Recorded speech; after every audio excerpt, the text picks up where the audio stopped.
रिवाज है पुराने, हमारे बुजुर्ग, हमारे दादा दादी, नाना नानी या हमारे और बुजुर्ग किस तरह से उनकी वेशभूषा होती थी, जिस तरह से वो चक्की चलाते थे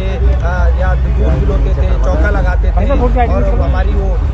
मशीन होती है न्यार काटने की, उसको सारे हमारे कस्टम रिलीजन के बारे में यहाँ पर अलग अलग स्टॉल लगा कर दर्शाया गया, दिखाया गया। डिग्री के तमाम स्टॉल को निरीक्षण भी किया, बड़ी बड़ी हस्तियां, बड़े बड़े चेहरे भी आए, तो क्या लगता है जो संस्कृति लुप्त होती जा रही थी, युवा उनसे रूबरू हो जाएंगे? देखो, हमारे जो युवा हैं आज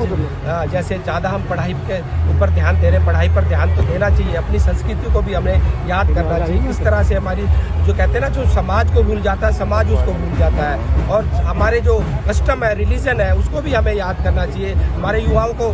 किस तरह से हमारे कस्टम के रिलीजन को उनका जो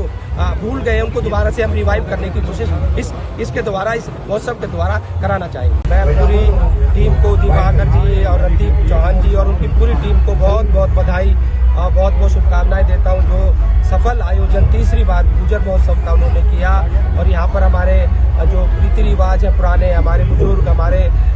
दादा दादी, नाना नानी या हमारे और बुजुर्ग किस तरह से उनकी वेशभूषा होती थी, जिस तरह से वो चक्की चलाते थे या दूध पिलोते थे, चौका लगाते थे, और हमारी वो मशीन होती है न्यार काटने की, उसको सारे हमारे कस्टम रिलीजन के बारे में यहाँ पर अलग अलग स्टॉल लगा कर दर्शाया गया, दिखाया गया। डिग्री के तमाम स्टॉल को निरीक्षण भी किया, बड़ी बड़ी हस्तियां, बड़े बड़े चेहरे भी आए, तो क्या लगता है जो संस्कृति लुप्त होती जा रही थी, युवा उनसे रूबरू हो जाएंगे? देखो, हमारे जो युवा हैं आज जैसे ज़्यादा हम पढ़ाई के ऊपर ध्यान दे रहे हैं, पढ़ाई पर ध्यान तो देना चाहिए, अपनी संस्कृति को भी हमें याद करना चाहिए। किस तरह से हमारी जो कहते हैं ना, जो समाज को भूल जाता है, समाज उसको भूल जाता है, और हमारे जो कस्टम है, रिलीजन है, उसको भी हमें याद करना चाहिए। हमारे युवाओं को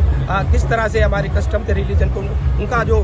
भूल गए, उनको दोबारा से हम रिवाइव करने की कोशिश इसके द्वारा, इस महोत्सव के द्वारा कराना चाहेंगे।